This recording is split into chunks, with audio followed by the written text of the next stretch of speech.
Bueno, muy buenas tardes. Soy Ignacio García. Quizás me recuerden de otras charlas para esta casa, como Liberalismo en la Cultura Popular 1, 2, 3, 4, Marxismo Cultural y tantas otras. Y hoy, como todos los domingos, estamos en un directo de Instagram en el que vamos a hablar con nuestro invitado de hoy de tres películas que nos ha propuesto, que son Green Card, del año 1990, traducida al español por Matrimonio de Conveniencia, El Expreso de Medianoche, de 1978, y Dallas Buyers Club del año 2013. Y estas tres grandes películas libertarias las ha escogido don Francisco Muñoz Almarza. Paco, buenas tardes. ¿Qué tal? Buenas tardes, ¿cómo estás? Muy bien, ¿y tú? Muy bien, aquí terminando ya el confinamiento del estado de alarma. Vamos a ver si, bueno, pero se ha hecho llevadero, yo creo, con estas películas que estamos recomendando todos los domingos. Tú has elegido estas tres que yo reconozco que una la tenía muy vista, que me gusta mucho, Dallas Buyers Club, la he visto bastante. El Expreso de Medianoche la había visto una vez hace relativamente poco y también me había gustado. Y Green Card no la veía probablemente desde los años 90 y la he vuelto a ver gracias a tu propuesta y la verdad es que me ha gustado bastante.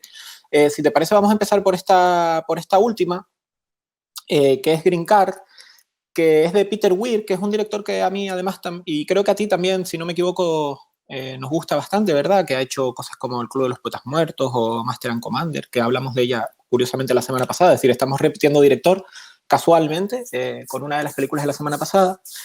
Y trata, bueno, en español se tradujo como Matrimonio de Conveniencia y trata eso, de la Green Card, de un francés que es Gerard Depardieu, que para conseguir el permiso de residencia y trabajo en Estados Unidos se casa de forma fraudulenta o ficticia con Andy McDowell, a la que ni siquiera conoce, bueno, de hecho conoce en un momento antes de casarse, y luego pues tienen que fingir ante inmigración, ante las pesquisas de inmigración y las sospechas que tienen de que sea un matrimonio de conveniencia, pues tienen que empezar a conocerse de verdad y a poder y fingir ese amor para poder pasar, digamos, el examen ¿no? O la inspección. Creo que tenemos una pequeña escena de esta película, muy breve, y luego de verla, si te parece, pues nos empiezas a comentar lo que consideres.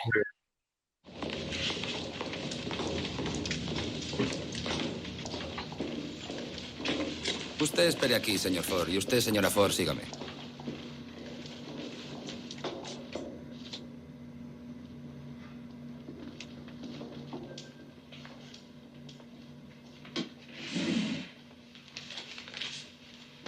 No veo nada, ¿eh?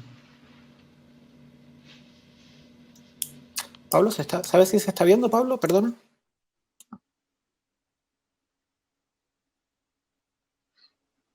Ah, vale, perdón. Nosotros no hemos podido verla, pero bueno, es la escena en la que de esta sala tan solitaria. ¿Qué nos comentas, Paco?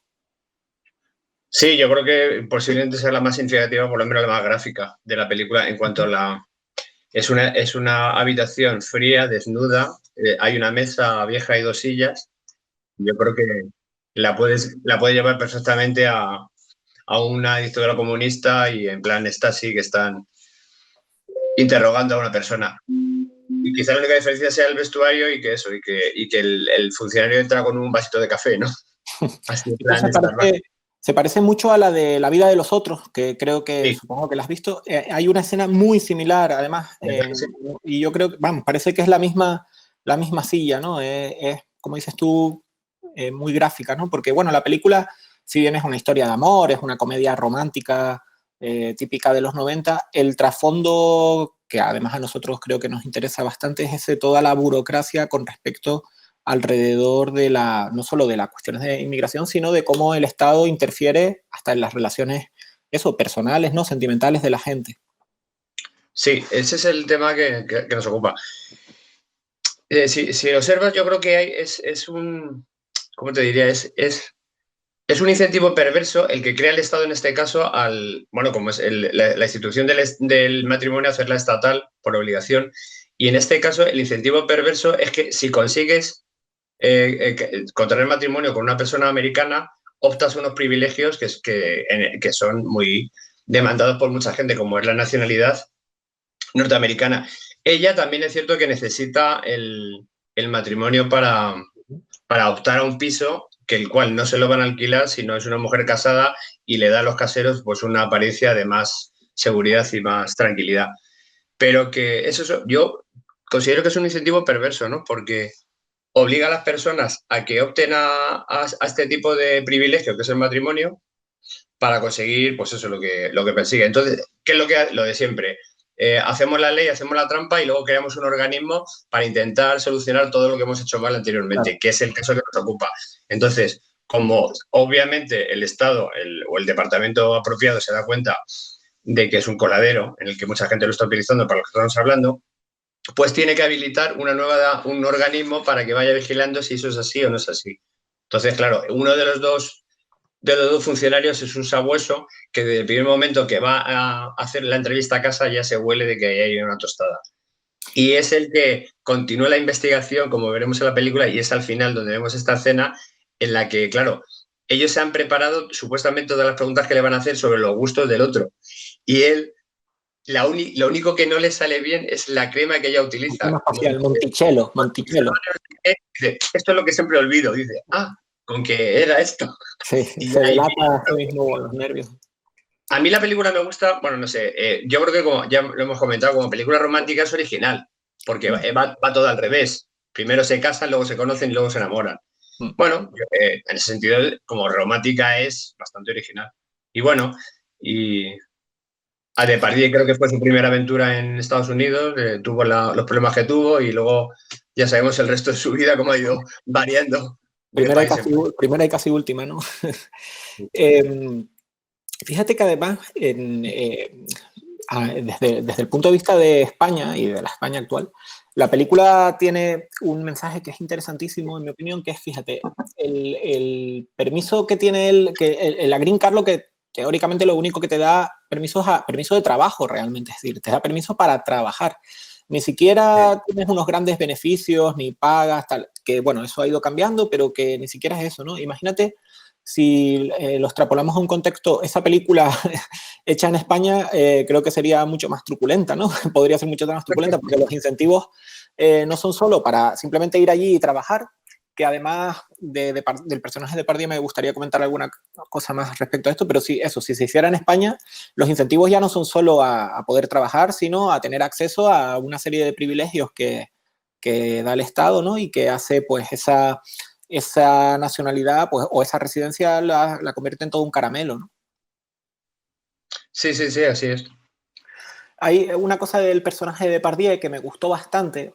Bueno, en general, aparte de todo de este trasfondo, vamos a decirlo así, político, luego también hay unas cuestiones de actitudes, ¿no? Y es precisamente tú antes mencionabas cómo Andie MacDowell estaba con los caseros intentando que la dejaran alquilar el piso y tenía que dar una imagen eso de estar casada y de estabilidad y tal, pero me parece fantástico cómo se plantea todo desde la negociación. Ellos son los caseros, ellos están en su derecho de elegir el tipo de persona que quieren que cuide su casa al fin y al cabo, ¿no? Mientras esté ahí alquilada y tal.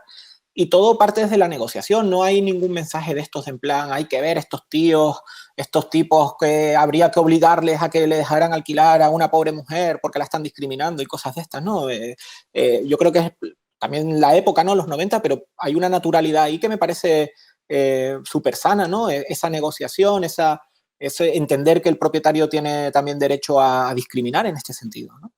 Sí, queda de manifiesto. Y además yo creo que también si observas el trato al que llegan es también muy americano, el que lleva Bronte, la protagonista, con George Foguet, porque es un win-win, ¿no? Es decir, ¿no? Yo gano, beneficioso, sí.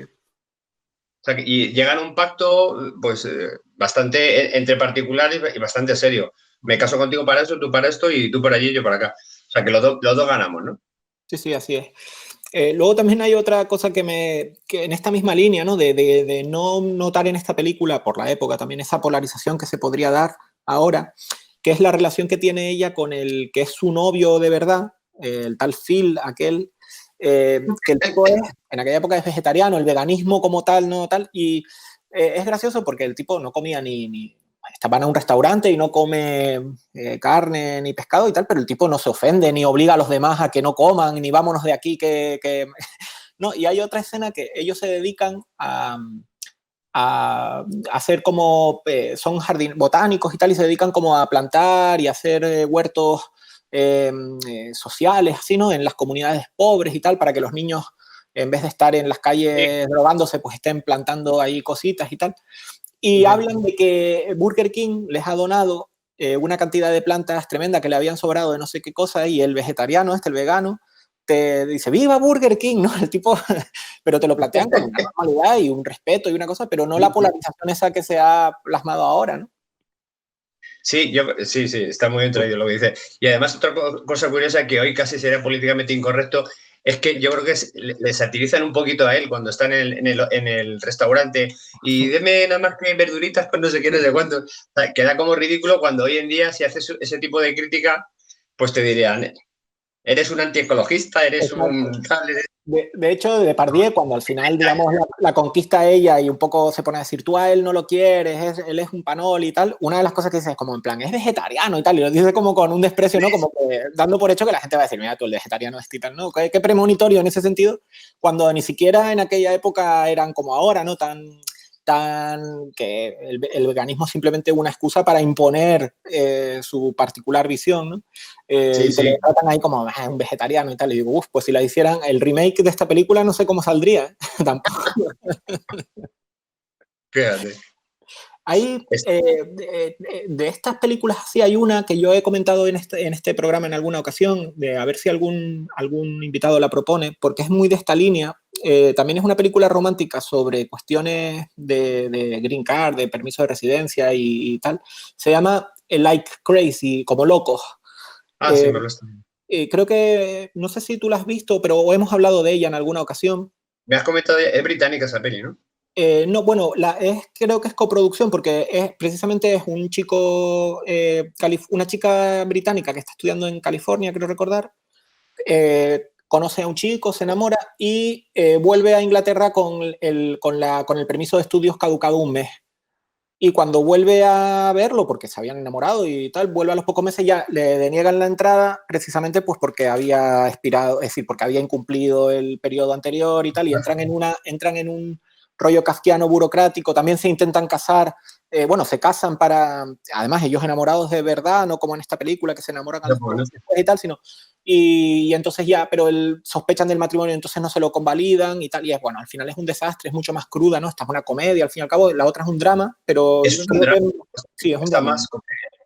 Es un dramón. Y yo creo que es un poco la misma temática, ¿no? De por qué el Estado ha de interferir en las relaciones, ni castigando ni privilegiando, ¿no? Al fin y al cabo parece como si el matrimonio simplemente fuera una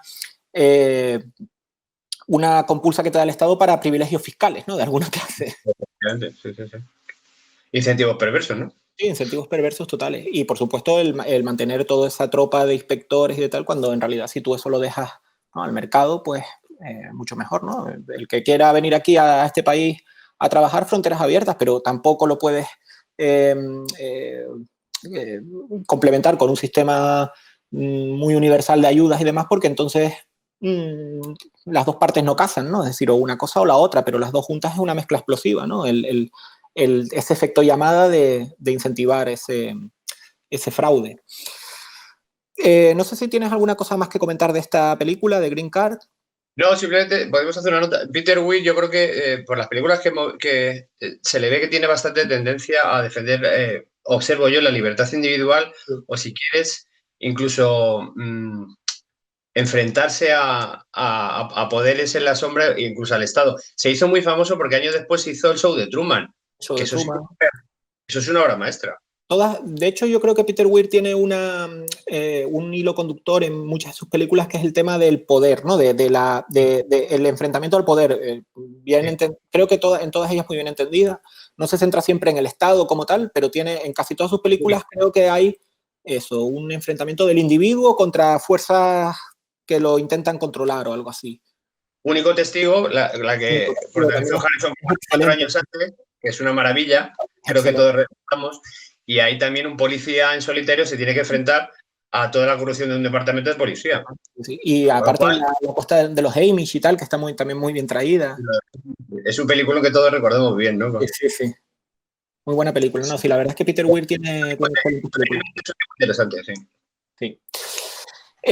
Bueno, la siguiente también es, bueno, el autor, digamos, en la sombra de esta película, aunque es Alan Parker, es Oliver Stone, que está ahí de guionista, que es en El Expreso de Medianoche, del año 78, como digo, un film de Alan Parker que trata sobre el caso real, aunque ahora supongo, imagino que tú apuntarás algunas cosas de estas, sobre un ciudadano americano que, estando en Turquía de vacaciones, intenta colar en el avión hachís, pero unos pocos kilos de hachís, y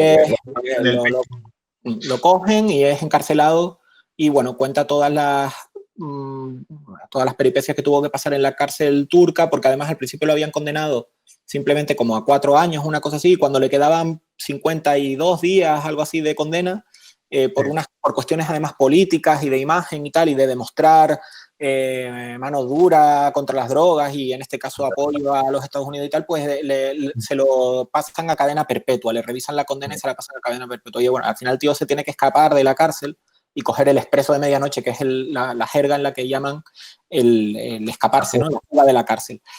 Vamos a ver un pequeño corte de esta peli y luego la comentamos. ¿Cuál es el corte? Así que ahora me toca a mí hablar. ¿Pero qué puedo decir? Cuando termine, me condenarán por mi crimen. Y yo voy a preguntarles, ¿qué es un crimen? ¿Qué es el castigo? Eso parece variar según los tiempos y según los lugares. Lo que hoy es legal, de pronto es ilegal mañana porque una sociedad dice que lo es. Y lo que era ilegal, de pronto es legal porque todo el mundo lo hace y no se puede meter a todo el mundo en la cárcel.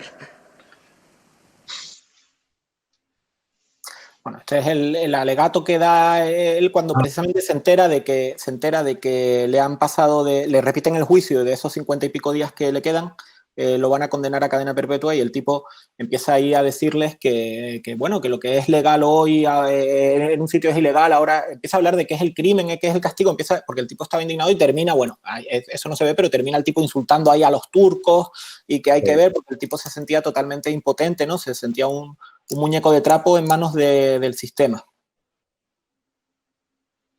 Sí, esta película de Alan Parker, yo creo que es un director que tiende mucho al efectismo, y hay que señalar que el guión de Oliver Stone yo creo que tiene excesos.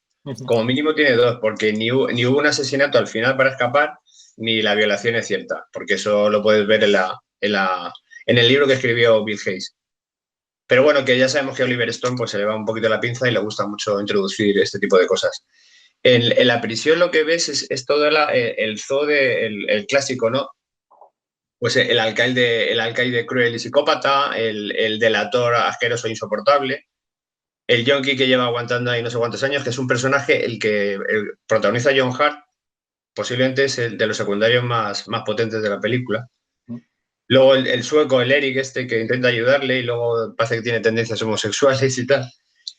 Y bueno, pues eso, la vida en la prisión, pues eso, es bastante descarnada y bastante terrible. Esta película le hizo un daño al turismo turco brutal, según tengo entendido. Sí. Es más, Bill Hayes yo creo que volvió hace 10 o 12 años a Ankara y pidió perdón. Hombre, yo creo que diría que la película era un poquito excesiva. Pero eso que ahí ves, en la prisión, queda de manifiesto que en la prisión el poder es omnímodo por parte de los funcionarios y el alcaide.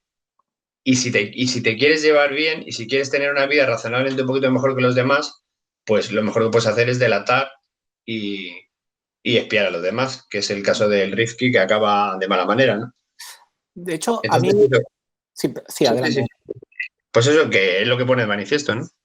Efectivamente, Y luego también otra cosa remarcable es, como tú estabas hablando del juicio, pues eso, que la corrupción es tan galopante y tan brutal en el sistema judicial turco que el abogado desde el primer momento lo que le está diciendo es que a base de mordidas pues, podré conseguir algo.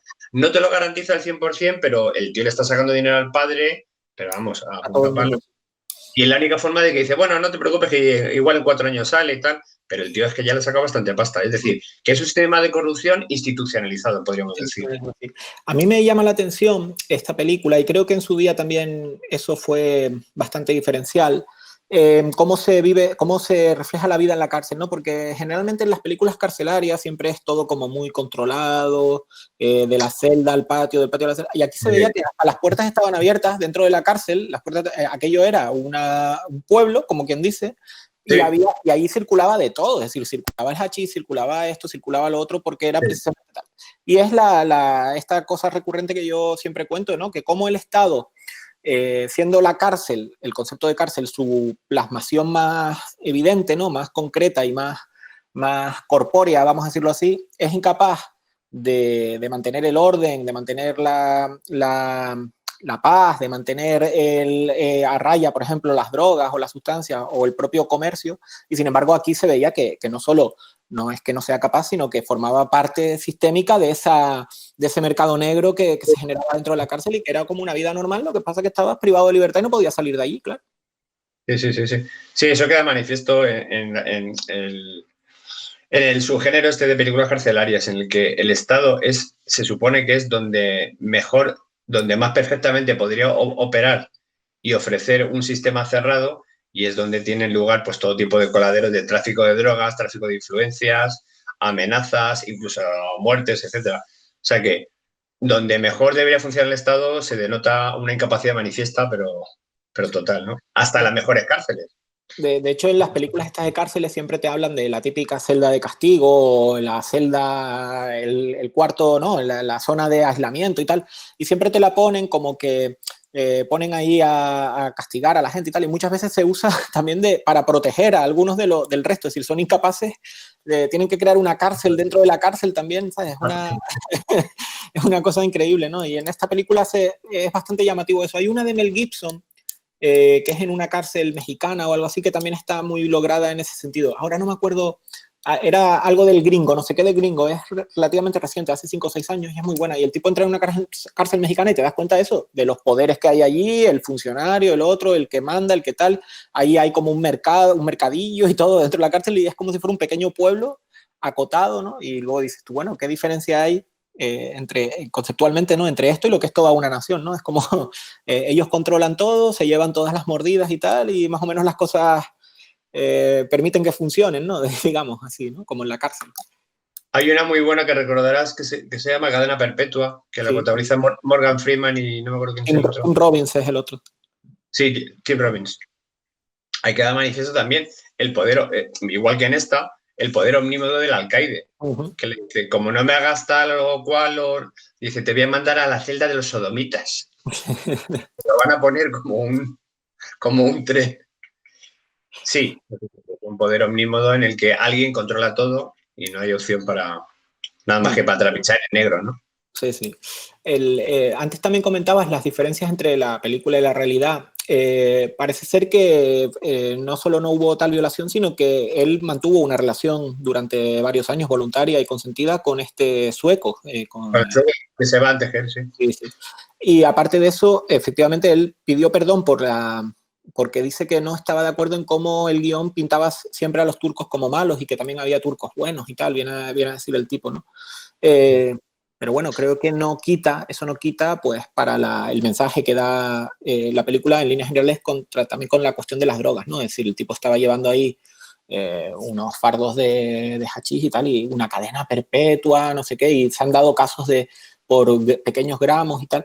Y eso a mí me hace pensar, ¿no? En esto de la guerra contra las drogas, como también la hipocresía que hay en estos días se ha puesto de manifiesto en Occidente, como con el tuit este de Elon Musk. No sé si has estado al tanto, en estos días se ha arriesgado a poner un tuit diciendo que cómo es posible que durante el estado de emergencia, de alarma y tal, se hubiera considerado a la marihuana servicios esenciales, porque se les permitía a los en donde es legal la marihuana en Estados Unidos, se les permitió abrir como servicios esenciales, ¿no? Por la cuestión medicinal y demás, y que paralelamente todavía hubiera gente en las cárceles cumpliendo condenas por este mismo tipo de cosas, ¿no? Y pone de manifiesto esa hipocresía, porque yo lo que veo con estos países, ¿no? Turquía, Tailandia y tal, bueno, nos parecerá una barbaridad, lo que tú quieras, pero al menos ellos allí son consecuentes en el sentido que dicen, bueno, guerra contra las drogas y hay guerra contra las drogas a lo bestia, ¿no? Es decir, a muerte. Pero aquí es como, está como todo en el aire, no sé, yo creo, espero que sea como el paso previo a la despenalización de las mismas, pero no sé cómo ves tú esto de cómo se está llevando la guerra contra las drogas en Occidente. Bueno, pues es un fracaso como se ha demostrado millones de veces. Yo recuerdo que leí un artículo hace 20 años de Fernando Savater, fíjate, que hará como 20 o 30 años que decía que la guerra de las drogas en números manifiestamente se había perdido. Es más, y esto es un invento, si quieres, de los años 60 del Lyndon Johnson, que declaró la pobreza, la guerra de las drogas y toda esta guerra que se inventó, que le costó al erario americano unas cifras escandalosas. Y si tú ves una estadística de los consumidores de drogas a lo largo de los últimos 40 o 50 años, apenas la línea cambia. Sin embargo, el gasto exponencial del Estado es que es brutal. Con lo cual, bueno, pues yo, el que todavía no lo quiere ver, Escotado lo viene diciendo hace 30 o 40 años. Sí, esto de como... que él no quiere legalizar las drogas y lo que pretende es despenalizarlas, despenalizar su consumo y su distribución. Sí, de hecho... Es más, yo creo que el 60% del personal penitenciario de los reclusos es por tema de drogas. Me acuerdo una vez, Manuel Vicente, que no tiene ningún rastro de liberal ni muchísimo menos, decía una vez una cosa que me resultó curiosa. Decía, si despenalizáramos el consumo y los delitos de drogas, habría que utilizar las cárceles para museos de arte contemporáneo. Sí, porque se quedaban vacías, sí, efectivamente. Además, la cosa de que, y eso también se ve un poco, no especialmente en esta, no creo que sea el tema de esta, pero se ve un poco en esta película también, y cómo la cárcel termina siendo una fábrica de criminales, en el sentido de que más que su supuesto esto de reinserción y tal, metes ahí en la cárcel a un pibe, es en plan, ¿no? Pillan a un pibe vendiendo marihuana o fumándose un porro en una esquina con 17 años y le dicen, mira, esto te puede destrozar la vida, lo que vamos a hacer es meterte en la cárcel para ya convertirte, para destrozártela del todo, ¿no? Y convertirte empujarte a ser un criminal y a hacer un máster de criminalidad, que no de criminología, dentro de la cárcel. En esta película quizás no incidan en eso, pero también se puede percibir de trasfondo, ¿no? Y me parece, no sé, yo soy, a veces depende más optimista, otros menos, pero bueno, con este tema soy bastante optimista en el sentido de que lo que sí veo es que la despenalización de las drogas, ya luego podríamos hablar de liberalización, de regulación o de incluso de nacionalización de las mismas, como el caso de Uruguay, pero la despenalización como punto de partida es transversal a diferentes corrientes políticas, ¿no? Es decir, a lo mejor antes estaba más claro que solo la izquierda a lo mejor defendía en algunos casos y tal, y la derecha era como más taxativa en contra de la misma y tal, ¿no? Nixon, Reagan y tal. Sin embargo, ahora yo creo que casi se han invertido un poco las tornas, o por lo menos se ha, no invertido directamente, sino se ha repartido mucho más el consenso de que la guerra contra las drogas está causando más muertos que las propias drogas, ¿no? Sí, y que está consiguiendo justo lo contrario de lo que persigue. Como todas las iniciativas teledirigidas desde un poder centralizado. Consigues siempre lo contrario de lo que buscas. Así es. Y bueno, y para terminar teníamos, no sé si tienes algo más que comentar del Expreso de Medianoche en concreto, algo más sobre la misma. No, pues sí, una pequeña nota sobre, a mí me gusta también Alan Parker, el cine de efectos, a mí me gusta mucho, no sé si lo has visto, Art de Mississippi, que la hizo unos años después, y esa película sí que plantea un tema que ahora es de candente actualidad y es el racismo que realmente existía en los años 60. Ahí sí podríamos hablar de un racismo galopante, ¿no? Y no sé si has visto esa película. Sí, con Gene Hackman, si no me equivoco. Gene Hackman es el policía, el que intenta saltarse un poquito a la torera, el que intenta ir al meollo de la cuestión saltándose los procedimientos que lleva el Willem Dafoe, que es el policía bueno. Entonces es capaz de sacar quién pertenece al Ku Klux Klan, quién ha estado involucrado en los asesinatos. Esa película, el que no la haya visto, a mí me gusta mucho, yo la recomendaría. Muy impactante. Alan Parker también quizás lo que tiene es que hubo una época, precisamente 80-90, que su cine era como muy se relacionaba con tema sexual y tal, ¿no? Es decir, siempre había como algo como más erótico de la cuenta para los estándares de la época y tal. Y a lo mejor la película también cae en eso, ¿no? Como que se nota que tiene que incluir esa vertiente y tal para que se considere una película suya, ¿no? Algo así, ¿no? Porque tenía El corazón del ángel, que pasaba lo mismo, ¿no? Que fue clasificada X incluso y tal. Y no sé. Bueno, era víctima de su propio sello, por así decirlo. Y bueno, por último teníamos, para mí, una de las películas más libertarias de los últimos años, con diferencia, que es Dallas Buyers Club, famosa por llevarse el Oscar tanto el protagonista como el actor secundario, que eran Matthew McConaughey y Jared Leto, que es la historia real sobre un señor que en los años 80, al principio del tema del SIDA, cuando además no había prácticamente información sobre el mismo, contrae el SIDA, pero por probablemente o drogas o relaciones heterosexuales, ¿no? Y a él se le ve, se le pinta como un típico tejano así, de homófobo y tal, ¿no? Machote y tal, con su grupete de amigos y tal. Y cuando se entera que tiene el SIDA, pues todos le dan de lado porque era la enfermedad de los gays. De los homosexuales. Y él... La peste gay le llamaban. Y la peste gay, y el cáncer gay incluso le decían también.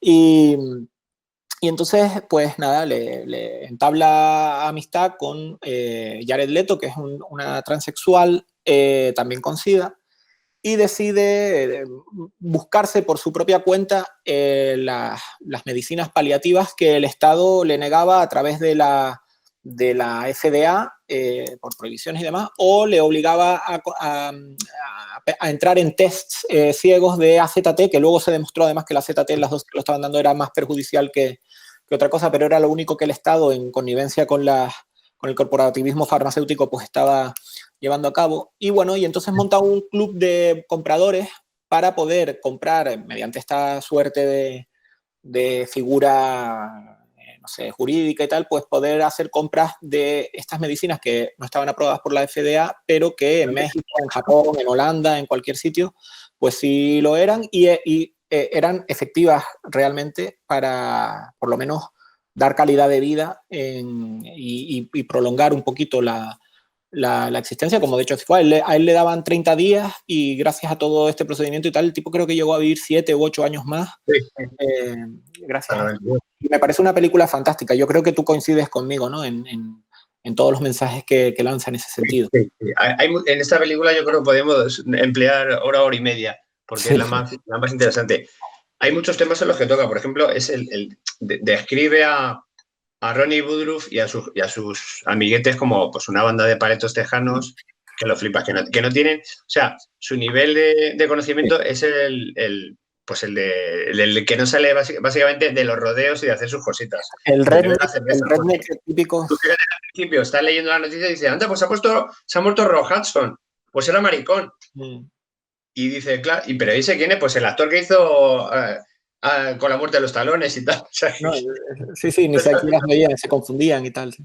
Y luego, como comentamos una vez, es interesante el proceso que tiene Ronnie Woodruff desde el primer momento de empatizar con el tema de los homosexuales, porque como buen paleto tejano, como hemos descrito, pues los desprecia profundamente a los maricones tal y cual, y cuando conoce a este transexual y empiezan a tienen problemas muy similares y buscan soluciones similares, empatiza con él y ya no le importa cuál sea su condición sexual ni a lo que se dedique, ni a que vaya haciendo la locaza por la calle. Simplemente ya se pone en la piel del otro y dicen, bueno, estamos en la misma, y encima le incluye en su negocio.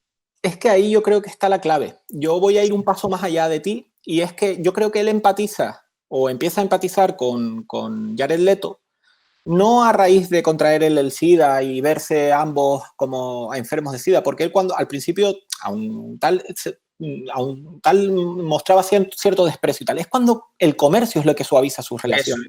Es la introducción del comercio, del beneficio mutuo, del intercambio de valor, lo que les hace dejar de lado todo lo demás y ya relativizarlo. Y luego, además, de hecho, al final él termina defendiéndolo ante esos paletos que antes eran sus amigos. efectivamente, porque... Eso me parece claro, una cosa muy sutil de la película, muy buena. Sí. El apunte es buenísimo, porque fíjate que le pilla caminando por la calle y le dice, bueno, ¿por qué no vendes estas pastillas entre tus amiguitos? Sí, Dice, sí. y te doy el 15%, dice. El 20 y tal, ¿no? El 50 y tal, no sé qué, empiezan ahí a negociar. Le saca el 25%, con lo cual dice, bueno, venga, vale, el 25% para ti y la vendes en los antros en los que tú frecuentas, ¿no? De O hecho, sea, que es tenemos... una relación de intercambio comercial que suaviza la relación entre las personas. La que antes era agresiva, pues oye, si tú me vendes y hacemos un pacto y un negocio, pues nos llevamos bien. Fíjate que en la película me encanta cómo es el malo de la película, vamos a decirlo así, es el gobierno, el de la FDA, el que los persigue y tal. Tenemos precisamente una escena que ahora ponemos que es en la que van ahí a confiscarle a requisarle todas las cosas que había comprado que no estaban aprobadas por la FDA y el tipo les dice que, vamos, que lo que están ahí es simplemente para justificar el sueldo, no son leyes inventadas y tal para justificar el sueldo de todo esto. Vamos a verla. ¿Coño es esto? Lo siento, Ron. Caballeros, ahora necesitamos que abandonen este local de forma civilizada, por favor. Señor Woodruff, tengo una orden judicial que me permite confiscar todos los fármacos y suplementos no aprobados por la FDA. Mi inventario al completo. Y por enésima vez, echa un puto vistazo a mi investigación. Señor Woodruff, no quiero que pase sus últimos días en la cárcel. Si tiene un producto que quiere probar, rellene una solicitud y siga los trámites. No me amenaces, hijo de puta. ¿Trámites? Una invención de la FDA para justificar su sueldo, eso es lo que es. Recibirá la multa por incumplimiento y etiquetado inadecuado. Métetela por el culo. Bueno, pues la escena de eso, el tipo, creo que la caracterización en la película, ¿no? Del gobierno como los malos, creo que es más que evidente, ¿no? De hecho, ni siquiera el SIDA es el enemigo ¿no? Es el gobierno y las farmacéuticas en connivencia con el gobierno a través de esta FDA, que lo único que hace es poner regulaciones y tal para, pues... Para privilegiar a una empresa, por ejemplo. Exacto. A la de la FDA y demás. Si observas, corrígeme, entre los directivos de los que dirigen la FDA son básicamente, en el grupo hay varios representantes o directivos de farmacéuticas. Y de los es decir, que lo que la FDA aprueba es lo que le interesa, por ejemplo, en este caso, a Bonex. O sea, que es que lo de la FDA era para entrar con metralleta directamente, porque las vidas que se ha podido llevar por delante, las dificultades y los privilegios y las prebendas que ha repartido la FDA se han llevado por delante no sé cuántos millones de vidas quizá en Estados Unidos. Observa que cuando la primera conversación que tiene con la doctora, esta doctora tan maja, le dice el tío, se está informando, le dice, mira, en Israel están probando esto y va muy bien. En Alemania están probando esto y va muy bien. ¿Por qué no lo puedo tomar yo? ¿Y qué le responde la tía? Porque la FDA no lo autoriza.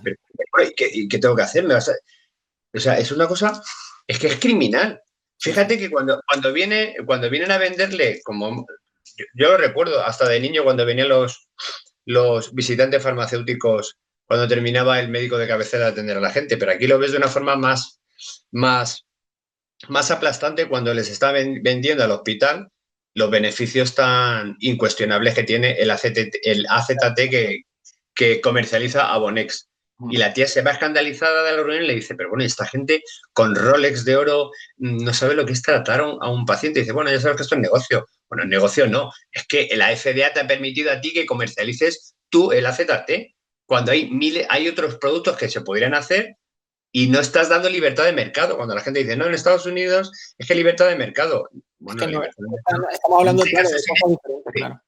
Es inexistente. Sí, es que de hecho a los liberales se nos acusa de estar a favor de las empresas, cuando en realidad nosotros lo que estamos a favor es del mercado, no de las empresas. Es decir, porque el mercado además es el mercado libre, es el mecanismo que permite que se criben entre ellas, las empresas se purguen entre ellas, por así decirlo, ¿no? En competencia y vayan quedando las malas, separando las malas de las buenas.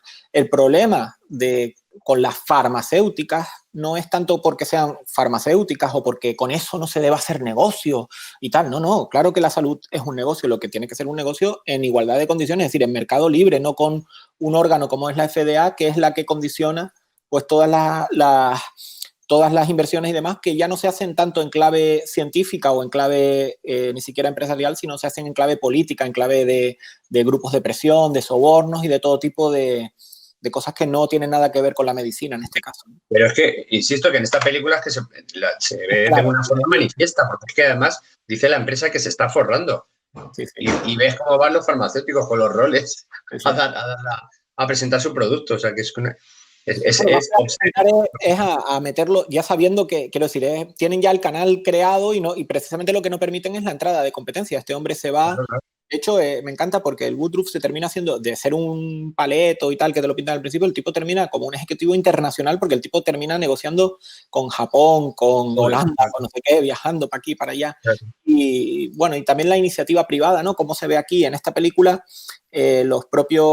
sus propios clientes, los propios homosexuales, homosexuales, gente con SIDA, que en su mayoría en aquel caso eran homosexuales, terminan, por ejemplo, uno de ellos eran adinerados y terminan donándole la casa y tal para que él pueda seguir llevando a cabo esta labor que entendían positiva y demás, y era la FDA la que le venía ahí a presentar las cosas y a requisar las cosas y tal. Y si observas, una de las veces que vienen, no sé cuántas veces llegan al piso ese a investigar, pero una de las veces vienen como Al Capone, mirándole lo de Hacienda. Lo de Hacienda, sí. Está pagando lo que tiene que pagar como empresa y tal y cual. Al Capone cayó. Una cruzada ahí. De hecho, hay una escena al final en la que el juez le dice, siento que el derecho a la salud, usted tiene derecho a cuidarse, pero siento decir que la ley, aunque no esté de acuerdo, la ley dice que es que tiene que ser aquello que esté aprobado por la FDA. Y la FDA ha perdido su sentido original, que era el cuidar al paciente, por ir a la caza precisamente en este caso, del disidente o del que quiere medicarse de otra manera, ¿no? Otra violación brutal de la libertad individual de las personas es una escena que yo creo que es la segunda vez que recae y le llevan al hospital donde le han atendido todo este tiempo, en Dallas. Y él le tienen entubado y le están metiendo a ZT. ¿Recuerdas la escena? Sí, es verdad. Y el coge la arranca, le dice, pero ¿qué mierda me están metiendo? Y le dice, el doctor, es el Sever, ¿no? Sí. Le dice, la decisión pasa a ser del hospital en vez del enfermo. Es decir, lo que tú pienses, lo que tú opines sobre tu vida, da igual. Es el hospital el que decide por ti. O sea, que es una cadena de manera clara. Pues acuérdate que el tío se arranca todo y se pira del hospital y se va con la batita. Hay una peli también que además mencionan la cuestión de la ZT muy ligeramente, que es de esta misma temática, del año 90 y pico o el 80 y pico, que se llama El aceite de Lorenzo. ¡Ay, qué bonita es! Y Nick Nolte. Y también es un caso real de un niño con una enfermedad muy rara y demás, y es gracias a la iniciativa privada, al propio padre que se pone a investigar, a todos a la asociación de padres que empieza a colaborar y tal, que terminan encontrando una cura, además un laboratorio francés de un señor. O sea, me parece fantástica porque es una exaltación de lo privado frente a lo público. Además te das cuenta que la asociación de padres afectados por esta enfermedad o no sé qué historia, ¿no? O con familiares de esto y tal, se había convertido en un lobby de presión nada más que era todas sus acciones y tal eran encaminadas a conseguir solo todo tipo de subvenciones y ayudas y tal, y estos luego con sus recursos y plantando tomates y intercambiando entre ellos y tal consiguen sacar adelante una vitamina que es fundamental para que se recupere. Sí, es cierto. Es un película. Coincidimos en gustos tú y yo mucho, ¿eh? Sí, has visto. Yo creo que es que somos de la misma, hasta en gustos musicales. Yo no sé si es por la quinta o... Yo soy un poquito más mayor. Pero esa película la protagonizaba Susan Sarandon y Nick Nolte, ¿te acuerdas? Sí, Nolte, correcto, sí. Y es impresionante. Está basada en hechos reales. O sea que es así. No tiene muy poco de ficción, nada. Los padres, le ves cómo estudian las cadenas del ADN, cómo conseguir esta vitamina. Y no sé qué. Están locos. Y además hay escenas muy bonitas en esa película, bueno, es de mis preferidas, en que, claro, para hacer sus investigaciones y llevar su vida, la mujer contrata a personal cualificado supuestamente para que cuide a Lorenzo. Y cuando llega una vez y encuentra que la tía está leyendo o pintándose las uñas, le dice, ¿pero tú qué coño estás haciendo con el niño? O sea, ella es consciente de que aunque el niño parezca que está en estado vegetativo, reconoce mucho el valor humano que le cuentes un cuento y que tengas verdadero contacto físico con el niño. O sea, dice, yo no te he contratado aquí para que estés pintándote las uñas haciendo el idiota, sino para que estés con él, oiga tu voz, le cuentes un cuento y tenga algún tipo de relación con... Esa escena, recuerdo que me parece muy... Al ser además basada en hechos reales y tal, es muy emotiva en muchas cosas, porque el niño se recuperó, bueno, finalmente terminó muriendo, pero con muchísima más edad de la que, vamos, y más calidad de vida dentro de lo que cabe de la que se le pronosticaba, gracias a lo del padre. Y luego también se sabe y efectivamente él era consciente de lo que él lo recordaba y tal. Claro. Recordaba todas las cosas que le pasaban, creo, ¿no? Luego. Así es. Y luego también se ve muy bien que en la película el padre se obsesiona con encontrar sobre esto, y empieza a investigar y empieza a fumar como un loco. En la vida real, los padres terminaron muriendo de tabaquismo, digamos, antes que el propio niño. El niño le sobrevivió a sus propios padres en la vida real. Una pasada. Es una película preciosa, muy emotiva. Y creo que también está de fondo esa lucha entre lo privado y lo público, y vamos, creo que la película lo deja claro. No es que yo ya lo vea con estos ojitos ahí que ya siempre, ¿no? Pero yo creo que la película lo deja bastante claro quién es el ganador de la contienda. Sí. No, y bueno, que eso pone de manifiesto pues, el poder de los padres de no ceder, de no rendirse, ¿no? Decir, bueno, me están desahuciando a mi hijo, pero tiene que haber alguna forma de hacer algo. Bueno, yo creo que eso viene incluido en el ADN del padre, ¿no? Que dices... Bueno, de hecho, mira, dicen que una madre, si un camión atropellara a un hijo, sería capaz de levantar el camión. Pues fíjate cómo en las 3 películas se da, en las 3 de las que hemos hablado hoy, y en esta cuarta que ha salido, pero se da esa cosa de la figura paterna. En El Expreso de Medianoche también es el padre el que va allí a ayudarle y es el que se desvive por él, digamos. Y luego también en Green Card tienes el padre de ella, cuando llegan los padres de ella y el padre se da cuenta de que tal, y sin embargo apoya a Gerard Depardieu, ¿sabes? Se da cuenta que está ahí con la hija y tal. Está bien y tal. Intenta pasar como un técnico que viene a reparar algo y le dice, no tienes ni puta idea de nada, ¿no? y a partir de ella empiezan a hablar. Sí. Bueno, no sé si queremos comentar alguna cosa más de la película o hay alguna pregunta del público. De los millones de audiencias que tenemos en estos momentos, alguna pregunta debe haber.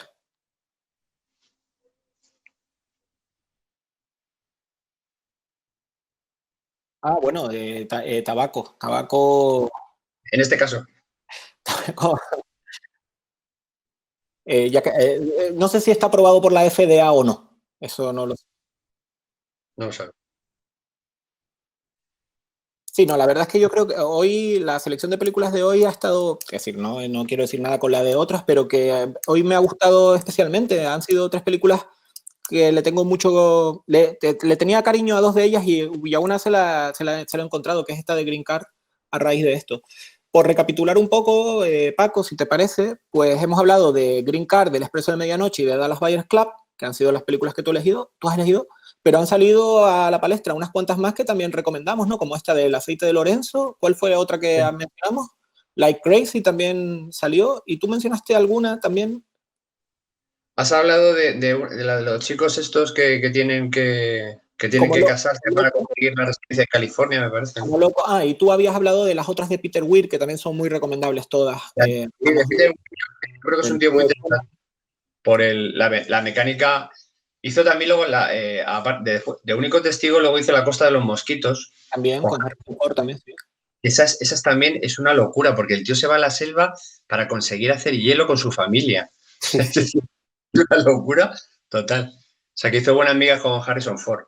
No, y luego también tiene El Club de los Poetas Muertos, que también es una película así como muy con esa rebeldía. Yo creo que la rebeldía que ostentamos los liberales hoy en día, ¿no? En contra del poder y demás, en este caso educativo, ¿no? Pero estaba también muy buena la del Club de los Poetas Muertos. Sí, tuvo mucha fama. No sé si habrá envejecido bien esa película. Por Bastos es el Carpe Diem, es lo que no le gusta de esa película, ¿no? Que es la que popularizó lo del Carpe Diem. Efectivamente. Yo creo que quizá la más rompedora es El Show de Truman. Sí. En la que el impacto cultural es brutal de esa película. Pone de manifiesto, pues eso, el poder, los medios de comunicación y las televisiones que son capaces de sacar sangre con tal de conseguir audiencia, cómo pueden manipular desde... Es que esa película tiene muchísimas lecturas. Tú fíjate cómo pueden manipular a una persona desde la cuna prácticamente hasta la tumba, simplemente limitándole su movimiento y oscureciéndole lo que le rodea y ocultándole la realidad. Porque toda la gente que rodea son actores. Pero si te fijas en lo que pasa un poco ahora con el Estado, es decir, que tenemos al Estado desde la cuna a la tumba y todo el relato es el que intenta controlar, ¿no? Con su única verdad y demás, ¿no? Y es un poco el show de Truman. Fíjate, el show de Truman... Sí, fíjate que a él le impiden Dice, yo me gustaría coger una barca e ir hacia allá. Dice, no, no, no, hacia allá no puedes. Hay te ves el fin del mundo y tal, hay tormentas y no sé cuánto. Claro, claro, claro, no puedes pensar distinto a lo que pensamos los demás, porque entonces ya te sales de la caja. De hecho, el show de Truman para mí es como el paso antes de Matrix. Matrix es posterior, es del 99, si no me equivoco, del 2000. Pero ya el show de Truman apunta a eso. Es decir, el show de Truman es un proto-Matrix. En este caso es un plató de televisión y a una sola persona le hacen creer que esa es su vida, pero Matrix es eso, pero de forma ya generalizada, ¿no? Que a cada uno de nosotros. Y bueno, creo que también muy, muy libertaria. Estoy seguro que en los próximos directos que hagamos, como todos los domingos, a las 8 horas de España, a las 19 horas insular Canaria, pues estoy seguro que estas películas saldrán. En cualquier caso, Paco, te invito a una futura edición, no sé, en la segunda temporada, esto no sé si irá por temporadas o cómo, te invito a que vayas pensando otras 3 películas así que sean para ti con una interpretación liberal, como siempre hacemos, para tenerte aquí de nuevo si es que te lo has pasado bien hoy. Sí, hombre, pero tienes que cambiar cara. Yo te recomiendo, tienes que hablar con Fernando Herrera sobre The Walking Dead.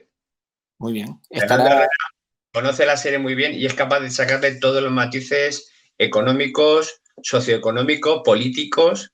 Es que las estructuras estatales que se ven en The Walking Dead es que pasan por todas, ¿eh? Sí, es brutal.